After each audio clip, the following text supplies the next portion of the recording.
Olá a todos e todas, com muito prazer que eu estou aqui, né, para participar do Senated, esse evento que é um evento que tem se tornado uma referência, porque ele é principalmente um evento que dá acesso a todos e todas todos os educadores, estudantes, né, e profissionais que se interessam pelas temáticas aqui discutidas, mas que fundamentalmente trabalham com a questão da docência, da educação contemporânea, que é uma docência e uma educação mediada por tecnologia, sem dúvida.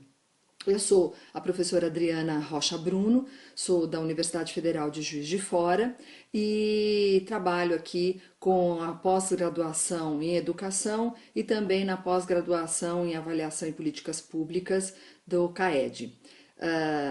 Eu gostaria então de cumprimentar a todos e todas, agradecer ao convite, né, da Cristiane, que me deu muita honra e a oportunidade de dialogar minimamente com vocês nesse momento. Então, eu escolhi para trabalharmos hoje, né, assim, para trabalharmos nesse momento, nesse evento, um tema com o qual eu tenho desenvolvido minhas pesquisas, né, e que diz respeito a docências no ensino superior, percursos e práticas online. E é sobre isso que eu vou falar com vocês, né, e na realidade abrir um espaço para debatermos sobre essa temática que é muito rica e claro que nós não conseguiremos esgotá-la nessa conversa, mas que ela seja mais um momento de abertura para que a gente possa travar outros espaços de diálogo e outras pesquisas, outras parcerias. Tem uma frase que eu usei bastante o ano passado, né, nos meus textos, e que ela, por coincidência, tem feito parte aí do Senated, né, como um espaço que abre as apresentações. É uma frase que ela diz ser de autoria, essa autoria ela tem sido contestada também, mas para todos os efeitos ela é atribuída ao Einstein, que diz: insanidade é fazer as coisas sempre do mesmo jeito e esperar resultados diferentes. Eu gosto muito dessa frase, dessa ideia, porque eu acho que ela marca principalmente o momento que a gente vive e também as mudanças educacionais que nós gostaríamos que ocorresse, né? Então, a partir dessa frase, eu tenho trabalhado também com algumas ideias do que significa efetivamente, né, essa democracia, né, esse espaço democrático na educação, né, em que a gente, em nome dessa democracia, a gente dá um tratamento igual, né, para pessoas diferentes. E aí o que isso significa, né? O que significa eu trabalhar ou achar que eu dar o mesmo tratamento, né? Uma coisa é os mesmos direitos, mas o mesmo tratamento para pessoas que são tão diferentes, que têm aprendizagens diferentes, têm desejos diferentes, né? E eu uso não só as mesmas metodologias, eu uso as mesmas formas de lidar, eu formo para esse tipo de tratamento, só que as pessoas são muito diferentes. Então, essa é uma questão que a gente também tem que pensar quando a gente lida com a educação, quando a gente está atuando em qualquer nível educacional, seja com educação infantil, ensino fundamental, ou educação básica, ou ensino superior, pós-graduação, formação de professores. Nós estamos lidando com seres humanos que têm suas especificidades, né, seus desejos, seus movimentos e suas relações com o mundo, né?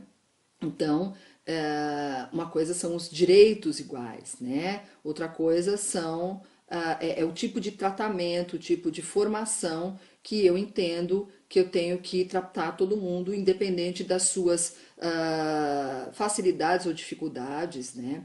Então, essa é uma questão que eu acho que a gente tem que pensar muito, principalmente no mundo de hoje, né? Então, para trabalhar hoje, eu selecionei 4 pontos, né, 4 noções que eu tenho desenvolvido junto às minhas pesquisas e com o meu grupo de pesquisa, né, que é o Grupar, é um grupo, chama Grupo de Aprendizagem, Grupo de Pesquisa e Aprendizagem em Rede, E no Grupo A nós desenvolvemos várias pesquisas que envolvem principalmente a educação e a docência na contemporaneidade. A partir disso, né, a gente acaba buscando compreender melhor como é que a aprendizagem humana se dá, e para isso a gente recorre à neurociência para entender um pouco melhor esse processo, né? Além, claro, de todas as teorias pesquisas no campo da educação e áreas afins, né? Trabalhamos com as docências híbridas, né, ou educações híbridas, com outro conceito uma noção que a gente tem trabalhado que chama braconagem, que é uma ousadia, mais um convite à transgressão, e por fim também uma ideia que surge que chama pomar, né, que são os percursos online múltiplos, abertos e rizomáticos, e são esses conceitos que eu vou apresentar a partir de algumas práticas que a gente tem desenvolvido, que eu tenho desenvolvido inclusive nas minhas aulas, mas que são só para ilustrar. O primeiro desses temas que nós vamos abordar é sobre a mediação partilhada, né? A mediação partilhada, que ela seria uma parceria, né, em si, é um convite à parceria, ela tem um diferencial em relação aos outros processos de mediação pedagógica, né? Mas ela é uma mediação que ela nasce a partir de uma reflexão, né? De uma prática no campo educacional, na sala de aula, né? E ela é uma mediação em que ela tem no estudante, né, o seu parceiro efetivo, né?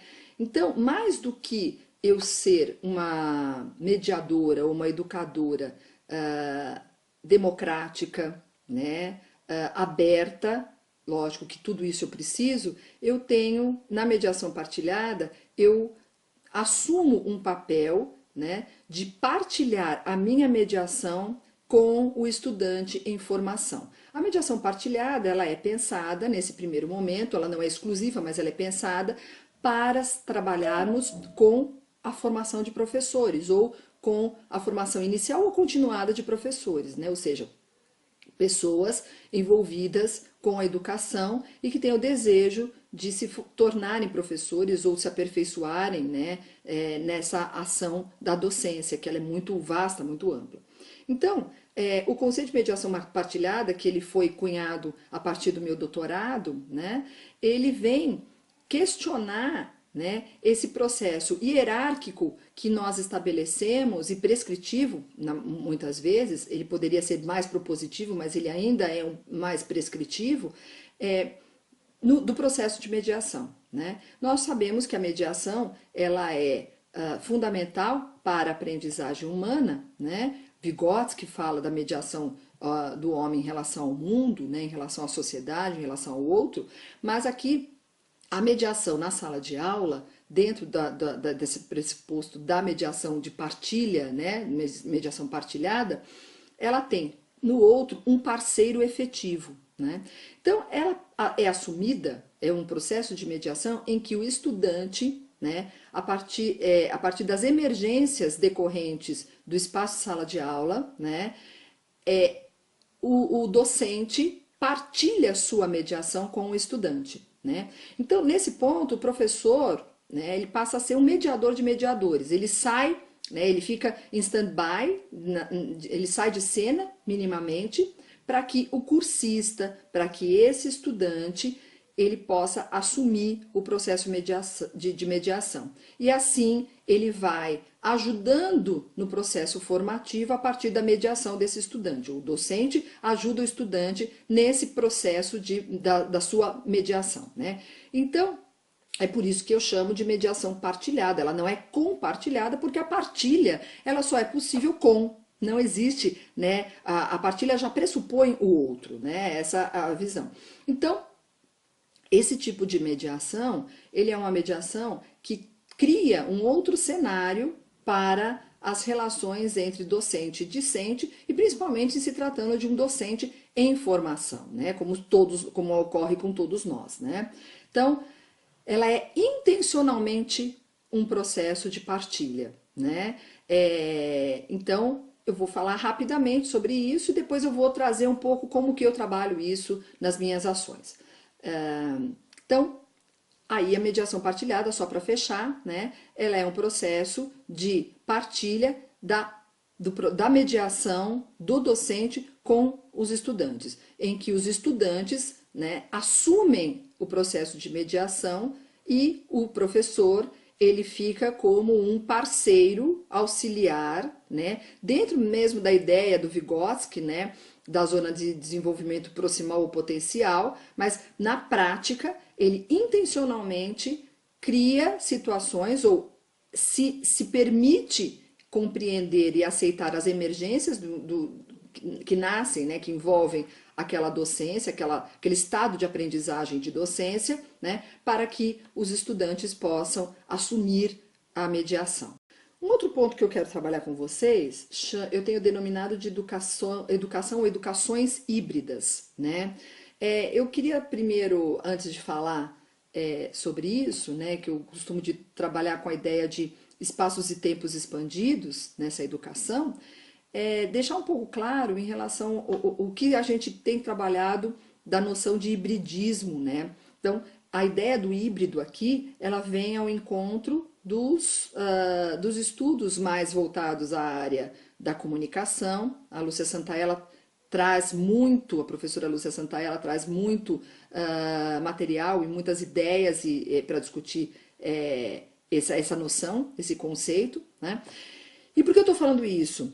Porque sabemos que o híbrido, né, a ideia de hibridismo, ela não nasce na comunicação, né, mas ela tem um forte acento no campo da biologia, e os seres híbridos são seres que seriam inférteis, digamos assim, né?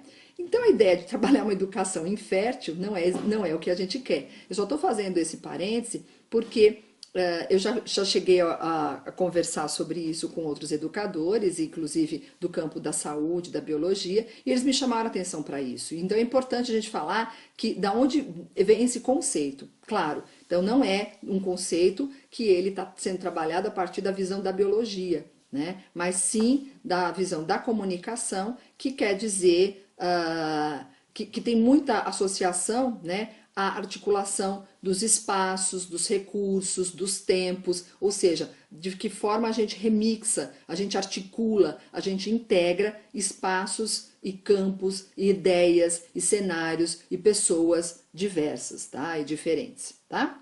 Então, é a integração dos espaços. A educação híbrida, ela tem uma ideia, ela traz uma ideia de integrar recursos, estratégias, espaços, pensamentos, né? Então, para que não haja essa cisão entre, que até um tempo atrás a gente tinha de forma muito mais intensa, entre o que é presencial e o que é à distância, né? O professor que usa tecnologia e o professor que não usa tecnologia. A gente sempre trabalha com as polaridades. Então, a ideia do híbrido, ela vem exatamente para romper com essas polaridades, para que a gente possa efetivamente, né, de uma forma mais inteira, né, integrar, articular, não só no nosso discurso, mas na nossa prática. Então, desse ponto de vista, a gente não fala mais de educação, a gente está falando de educações, a gente está falando de docências, porque nós temos formas diferentes de pensar e de agir, né? E de ciências, claro, também, tá? Então, a esse respeito, eu sugiro que se busque nas obras da Santaella um pouco mais dessa ideia de hibridação, né? Hibridismo, que eu acho que quem quiser aprofundar seus estudos encontrará nos estudos dela muito material. Tem uma professora também, que é a Maria de los Dolores Penha, que também trabalha com escola híbrida, que também vale a pena buscar nos estudos dela essas noções, tá? Para aprofundar. Mas, de toda forma, é a ideia de eu, na minha prática, integrar espaços e não mais cindir. Não trabalhar com a ideia do ou, mas sim com a ideia do e. Eu posso fazer isto e aquilo, né? E não só ou uma coisa ou outra. Uma outra ideia muito potente que nós temos trabalhado no nosso grupo e nas minhas aulas é sobre braconagem, né? A palavra braconagem, ela não existe no português, né? Ela foi aportuguesada como braconage e ela é trazida por Michel de Certeau a partir de uma tradução do Simon Narrel. E ela faz referência, né, à caça ou pesca ilícita em tempos e lugares proibidos, ou lugares proibidos, né? Mas a ideia de braconagem é adentrar ou invadir esses espaços do outro ou que estão com o outro. Ou seja, é você criar sempre uma dúvida, você sempre questionar: por que tem que ser assim? Por que eu não posso entrar em tal lugar? Por que eu não posso fazer tal coisa? Ou seja, sair dessa passividade, né, e dessa ideia de acomodação, de aceitar que as coisas são assim porque sempre foram assim, e são assim porque são. É ousar. A gente só consegue transformar a nossa docência, a nossa prática de vida, quando a gente se incomoda e a gente, ao mesmo tempo, questiona por que tem que ser assim. Né? Por que a sala de aula tem que ser da forma que ela é? Por que as minhas práticas precisam ser daquele jeito? Por que a minha escola tem que ser assim? Não, não tem. Não tem que ser assim.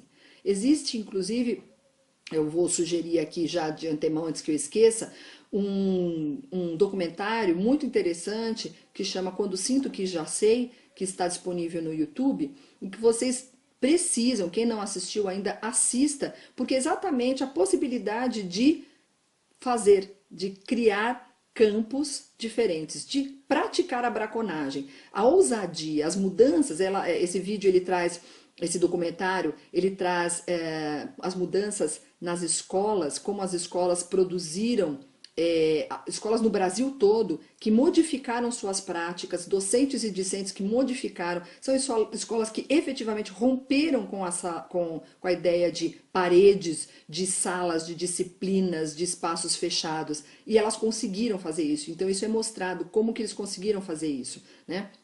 Eles conseguiram porque eles ousaram, eles conseguiram porque eles transgrediram, eles conseguiram porque eles questionaram a ideia de propriedade, a ideia do tem que ser daquele jeito. Então, eles questionaram os processos hegemônicos que concentram territórios nas mãos de uns e não de outros, ou ainda na de todos. Então, assim, a partir desse questionamento, quem faz o diferente geralmente é ou porque não sabia que não podia fazer, né? Então, muitas vezes o fato de eu ignorar que eu não podia fazer me leva a fazer uma coisa diferente, e às vezes esse diferente é muito potente, muito bom, né? Ou então, porque questionaram mesmo, por que tem que ser assim? Por que eu não posso mudar? Por que eu não posso fazer diferente? Por que a minha aula não pode ser diferente? Né? Ah, porque sempre foi de outro jeito, sempre foi daquela forma. Então, assim, a braconagem, a ideia de braconagem é exatamente te potencializar para que você possa criar caminhos onde não existe, não existem, adentrar espaços, invadir, reterritorializar, remixar, criar práticas completamente diferentes das que você criaria. E aí, nesse ponto, alguns exemplos de braconagem eu vou trazer aqui um pouco, né, no momento que eu falar das práticas, mas assim, uma delas, que eu tenho usado bastante, e que isso, lógico, não é uma ideia minha, mas é uma ideia que vem sendo trabalhada de forma bastante forte, intensa, potente nas instituições estrangeiras, né? Em Harvard o pessoal já faz isso, né? No MIT, que é a chamada inversão da sala de aula, né? Ou inversão da aula, né? Ao invés de você pegar as aulas, o seu espaço de aula e trabalhar alguns conceitos e teorias, você grava um vídeo apresentando esses conceitos, essas teorias, o aluno assiste, o estudante assiste quantas vezes quiser, e ele chega para a aula preparado, já com aqueles conceitos, né, tendo sido apresentados, para que você possa explorar a sala de aula de uma forma diferente, ou explorar o espaço de aprendizagem, porque até a ideia de sala de aula a gente tem questionado, né? Então, esse espaço de aprendizagem, ele pode virar uma outra coisa, porque você gravou as teorias que você iria trabalhar com os estudantes ou com os professores dentro daqueles espaços, eles assistiram quantas vezes eles quiseram, e quando eles chegam até você, eles já chegam para questionar, né? Eles já chegam para poder trabalhar de outra forma com aquele assunto que já lhe é familiar minimamente, né?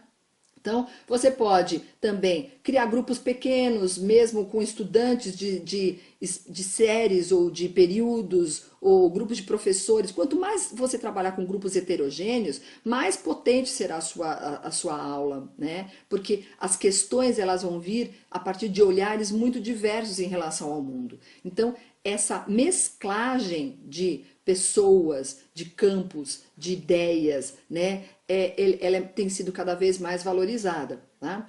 Então, ou então outro exemplo seria assim, escolas que não trabalham mais com livro didático e o professor ele é visto, ele é um designer na realidade do conhecimento, os alunos se organizam por afinidade, não por idade, e sempre na busca de um trabalho por projetos. E projetos que nascem do grupo, que nascem dos estudantes, dos interesses deles, e não projetos que nascem da cabeça de um professor que cria um projeto porque quer trabalhar com determinado conceito. Os conceitos, eles aparecem, eles emergem a partir dos projetos dos próprios alunos, né? A integração por objetivos, então por desafios, não por conta de idade, como eu disse. O uso de games tem sido muito potente para esse tipo de prática. E aí a ideia do que alguns educadores têm chamado de currículos mutantes, né? Ou seja, currículos que não são fixos, não são pré-determinados, mas eles estão em movimento, eles estão em ebulição. Então, essas ideias, elas são muito fortes, né, e muito importantes para que você possa avançar nos processos de mudança, ok? E isso dentro da noção que a gente está trazendo de braconagem, que é exatamente o conceito que o Certeau acaba apresentando para usar, de questionar o porquê que você faz daquele jeito, por que você não pode invadir territórios, né? O Nelson Preto, né, o professor da UFBA, ele vai falar sobre a pedagogia hacker, que é muito semelhante à ideia da braconagem. E é isso, né? Criar campos potencialmente de questionadores, né? Então, é um pouco disso que a gente tem trabalhado e tem feito nas nossas aulas e nas nossas pesquisas. Bom, então agora eu vou falar um pouco das práticas, um pouco mais das práticas, né, que eu tenho desenvolvido nas minhas aulas e na Universidade Federal de Juiz de Fora nesse momento, né? Então, eu vou falar de uma disciplina que eu trabalho no curso de pedagogia e que ela chama Educação Online, Reflexões e Práticas. Ela é uma disciplina obrigatória para o segundo período na formação docente, né? E nessa disciplina a gente tem trabalhado dentro do estágio docência, ou seja, com os orientandos, meus orientandos da pós-graduação, mas também com alunos de graduação, que são monitores, o que a gente chama de mediação partilhada. Então, a disciplina ela é totalmente pensada, desenvolvida, praticada a partir desse agrupamento, né? Nesse momento, a gente já trabalhou com grupos de 4, 3 docentes, eu e mais mestrandos e doutorandos, né?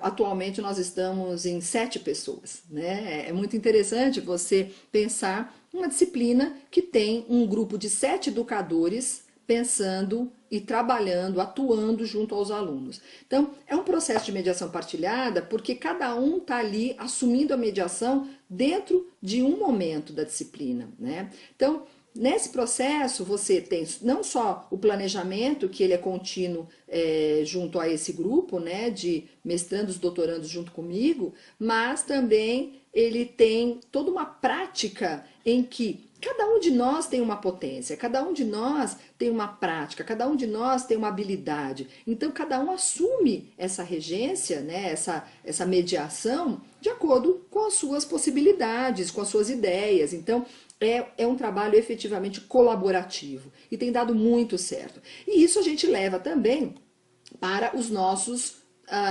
estudantes, né, na sala de aula, né? Então, isso lembra também quando o La Roça, né, num livro recente dele, de 2014, chamado Tremores, né, ele fala de desalunizar os alunos, desprofessorizar os professores e desdisciplinar as disciplinas. É um pouco disso que a gente está tentando a partir da ideia de braconagem, a partir da ideia de mediação partilhada e das educações, ou educação híbrida, docência híbrida. Então, os nossos estudantes, eles também são convidados a assumir essa mediação partilhada.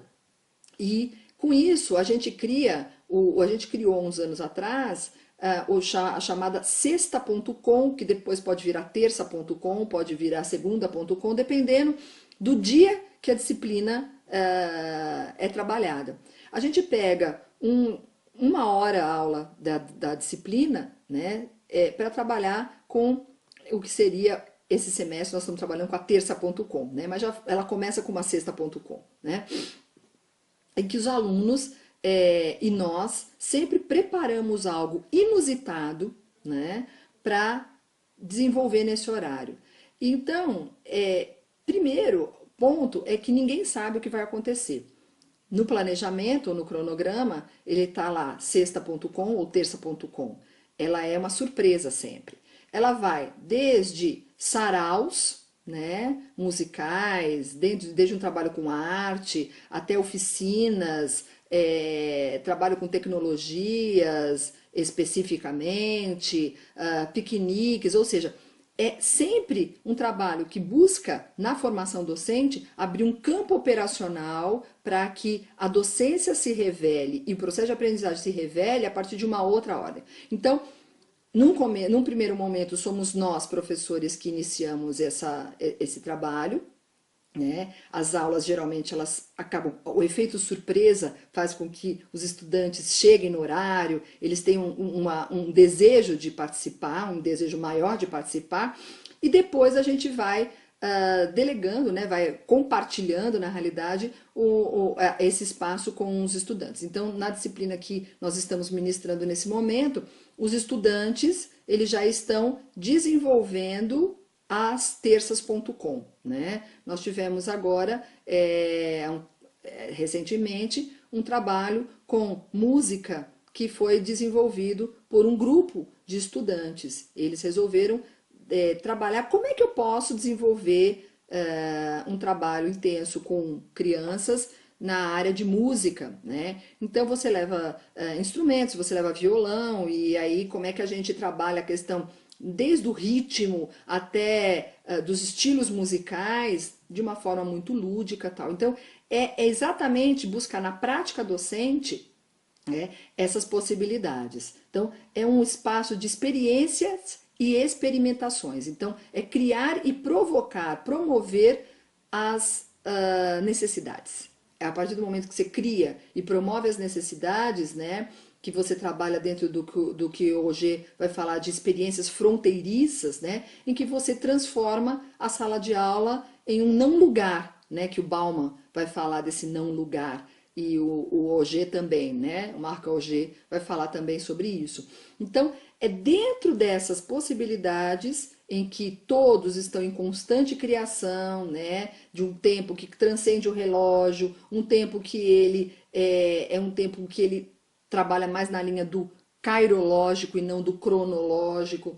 São essas questões e essas possibilidades que a gente traz para o que a gente tem chamado de segunda, ou terça, ou quarta, ou quinta, ou sexta.com, né? Trabalhamos também com casos, né? Método de casos, métodos, cases, né? Para trabalhar com os estudantes, oficinas de fotografias, de vídeos, de performances. É exatamente um campo que fortalece o grupo e potencializa a ideia de braconagem que eu estou trazendo aqui para vocês. Outro ponto que a gente precisa debater também, que seria uma prática docente, que eu gostaria de compartilhar com vocês, é sobre uma outra disciplina que eu desenvolvi o ano passado com uma colega, a professora Olga Egas, da área de arte, ensino de artes, em que a gente desenvolveu um trabalho sobre arte e tecnologia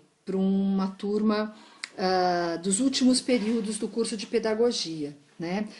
E aí nessa disciplina a gente desenvolveu várias ações formativas buscando exatamente uma relação com as ideias de docência que nós temos, né, que nós compartilhamos, que é uma docência, não só a docência compartilhada, a mediação partilhada, mas também uma vivência, o trabalho da docência como o formativo da docência, como processo de experimentação e experiências. E aí, para isso, a gente fez caminhadas fotográficas, né, pela Faculdade de Educação. Essas caminhadas geraram uma aproximação com essas mídias, né? Tanto a fotografia como os recursos para edição de imagem, né? Tratamento dessas imagens. Isso tudo depois gerou um trabalho de composição de trilhas sonoras para essas imagens, né, com recursos para desenvolvimento de trilhas sonoras e colocação de música, né, ou de fundo musical para isso. Então, trabalhando com as sonoridades, tanto enquanto conceito, mas também a sonoridade e a questão da imagem enquanto conceito, mas também os recursos tecnológicos disponíveis na web para um trabalho como esse, né? A gente trabalha um pouco com a questão do cinema, né, a partir de documentários, e com a ideia de criação de documentário. E aí, isso tudo foi todo um pano de fundo, né, um alicerce para um projeto final da disciplina. Trabalhamos com teatro de sombras, né, e isso tudo a gente filmou, a gente fotografou, e foi gerando materiais de fruto dessas experiências. Trabalhamos com produção de curta-metragens, produção de memoriais criativos, que a gente chamou, que as alunas, no caso só mulheres que fizeram parte dessa disciplina, elas iam registrando, né, todo o processo de formação de composição, experimentação por meio de jardim sensorial, que nós temos esse jardim sensorial aqui na UFJF, dança, dramatizações, fizemos ensaios fotográficos com as alunas, né? Nós fomos para um estúdio de fotografia e aí a gente fez ensaios fotográficos. Tudo isso porque a gente entende que a formação docente ela tem que se dar para além dos espaços formais de aprendizagem, como uma sala de aula tradicional, né? E ela tem que promover experiências e experimentações para transformar as pessoas e, consequentemente, o profissional, né? E tudo isso criou, né, foi material que gerou uma amostra. Nós fizemos uma amostra de fotografia, uma amostra de poemas. Nessa amostra também nós passamos o curta-metragem, que aí várias filmagens foram condensadas, né, e editadas num curta que foi desenvolvido pelas alunas, né?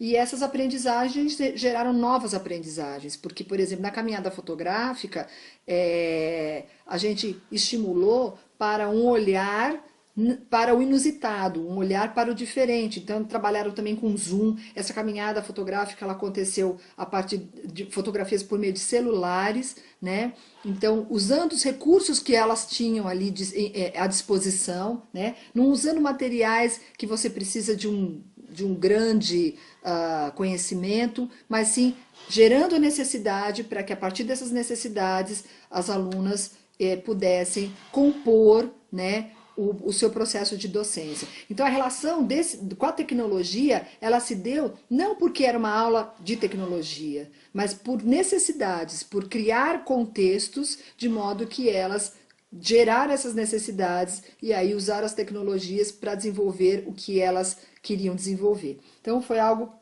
bastante inovador e que deu muito certo. Um outro recurso que esse nós temos desenvolvido desde o ano passado no nosso grupo de pesquisa, que é o Grupar, Grupo de Pesquisa e Aprendizagem em Rede, é o POMAR, que são os percursos online múltiplos, abertos e rizomáticos, que eles nascem da pesquisa financiada pela FAPEMIG e pela PROPESC, uma pesquisa que está sendo fechada agora, né, nesse semestre. E essa pesquisa, ela nos possibilitou uma série de inquietações e de estudos que gerou essa ideia do pomar, né? Então o pomar é uma ideia, né? Uma noção, não é uma proposta simplesmente, né? Mas é uma ideia de criar percursos formativos e não cursos, né? Porque a ideia é que você, enquanto sujeito, busque pomar, crie seu pomar ou busque pomares que tragam temáticas e materiais sobre essas temáticas e discussões sobre essas temáticas, e a partir disso você compõe aí uma comunidade de aprendizagem, um grupo de aprendizagem a partir de um espaço de alternativo, um espaço co-criado, um espaço alimentado pela rede para desenvolvimento e aproximação com esses materiais e com essas temáticas, né? Então, é um espaço online, transformativo, digital e em rede. Ele pode ser criado em qualquer lugar, né? Ele tem que ser aberto porque ele não trabalha, a gente não trabalha com certificação, não é um curso, então ele não é linear. São materiais disponibilizados, discussões abertas para que as pessoas possam alimentar com outros materiais, consumir os materiais propostos, questionar esses materiais e criar ali espaços de interlocução com quem gosta e pesquisa ou estuda aquelas temáticas, né? Então é aberto, tem que ser, quanto mais aberto, melhor. É múltiplo no sentido de possibilitar níveis diversos de intensidade e aprofundamento das temáticas e conteúdos tratados por qualquer pessoa, né? Independente de ser um profissional ou um professor ou um docente daquela temática, ou se é só um curioso, uma pessoa que ela é uma autodidata, digamos assim, né? E percursos, porque são as possibilidades das pessoas criarem seus próprios trajetos. Você entra num pomar, você pode se identificar com uma temática ou com o tratamento de uma das temáticas, mas você não está interessado em estudar o resto, em ver outras questões que estão ali abordadas. Então você escolhe seu trajeto, você escolhe seu percurso, você cria o seu percurso, né? Por isso que não é um curso, é um percurso, né? Então, assim, não possui começo, meio e fim, porque uma vez que ele é retroalimentado pela rede, ele não tem como ter começo, meio e fim, né? Ele tem um começo, né? E meio e fim é a rede que vai oferecer essa trajetória. Por isso que ele é rizomático. Eu não tenho controle para onde vai, como vai, né? A ideia é abrir a rede que faz com que esse movimento ocorra sem que eu predetermine como ele deve ocorrer, né? Então, todos cocriam temáticas, materiais, mesclam, complementam. Então, a ideia de recursos educacionais abertos está muito presente nos pomares, né? Então, eles não são vinculados necessariamente a uma instituição, pode ou não pode ser vinculado. Quanto mais aberto, melhor. Trabalha com a ideia da mediação partilhada, que eu já falei um pouco para vocês, né? São plásticos, porque a ideia de plasticidade, que vem até da neurociência, ela é fundamental para a gente flexibilizar esses espaços e a própria aprendizagem, né? E aí, para isso, dessa ideia surge o primeiro protótipo, que é o pomar docências, que vocês dando uma googada, colocando lá pomar docências, vocês vão encontrar. Ele ainda está, né, ele é aberto e ele está em experimentação, né? Como todo pomar deve ser, tá? Mas ele está modificando tudo mais. Então, a ideia do pomar é provocar mudanças, é provocar reflexões sobre a própria docência. Por que eu tenho que fazer do jeito que eu acho que eu tenho que fazer? Né? Por que eu não posso fazer de forma diferente? Por que eu não posso buscar outras possibilidades? Ou seja, a palavra de ordem hoje é o desapego, a transgressão de todo esse processo, para que a gente possa avançar com mudanças efetivas, mudanças não só no discurso, não prescritivas, mas propositivas, mas na prática, né? Então, assim, que eu consiga colocar em prática as coisas ou as ideias que eu estou socializando ou propondo. E aí, as tecnologias, elas têm uma força muito grande porque elas me oferecem recursos para colocar em prática essas mudanças. O pomar, se não for digital em rede, ele não faz sentido. Como é que eu dou acesso às pessoas? Como é que as pessoas conseguem articular entre si? Quanto mais plural, quanto mais pulverizado, melhor, mais potente vai ser um pomar. né? Então, eu convido vocês a conhecerem o nosso pomar, né? O pomar que a gente criou, que é o Pomar Docências, e participarem deles, criarem seus pomares, ou retroalimentarem o pomar que a gente está desenvolvendo. Bom, então com isso a gente encerra, né, esse nosso encontro de hoje, que seja na realidade a ideia aqui foi mais provocar discussões, provocar encontros, provocar diálogos e que a gente possa se encontrar em outros momentos, né? Não só aqui no Senated, mas em outros espaços, né? Que vocês tenham oportunidade de encontrar com o nosso grupo de pesquisa. Aí, então, criar, habitar, recriar, pomar, outros pomares, a partir de mediações partilhadas, a partir de educações híbridas, enfim, a ideia é que a gente cada vez mais se aproxime, criemos grupos muito amplos para mudar e transformar as nossas docências, discências, pesquisas, investigações, estudos, né? Então, fundamentalmente, aprender com o outro, exercitar isso, colocar em prática todas essas possibilidades. Claro que sempre mediadas por essa, por uma, por duas, por mil múltiplas tecnologias, né, que são elas que oferecem essas possibilidades. E questionar por que que eu tenho que fazer as coisas desse jeito? Por que que eu preciso seguir determinadas regras? Por que que eu tenho que estar na sala de aula tradicional? Por que que eu não posso criar uma sala de aula completamente diferente? Por que que eu não posso habitar outros espaços e criar outros espaços de aprendizagem? Por que que eu não posso aprender de forma diferente? Então, buscar, a partir desses questionamentos, a mudança e colocá-la em prática, porque os benefícios são muitos. Nas minhas disciplinas eu vejo, agora, recentemente, esse semestre, nós estamos desenvolvendo aqui na UFJF,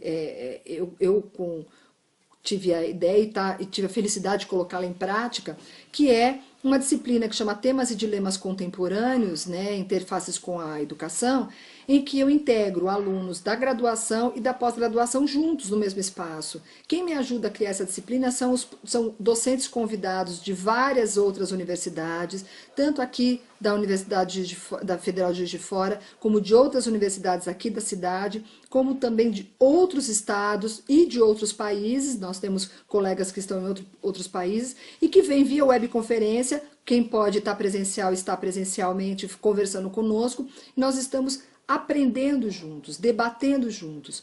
E sim, mesclando, integrando graduação com pós-graduação, mestrado, doutorado, graduação, e a ideia é cada vez mais abrir essas possibilidades para que juntos a gente possa inovar, inovar no sentido de fazer algo diferente, mas não inédito, né? Não necessariamente inédito, aliás, a dificuldade do ineditismo é enorme hoje em dia, mas assim, fazer algo diferente para aquele grupo. Eu acho que é um pouco isso que eu queria passar para vocês e socializar para que a gente possa criar outros espaços de diálogo. Muito obrigada, um grande abraço e estou aqui para o que vocês precisarem.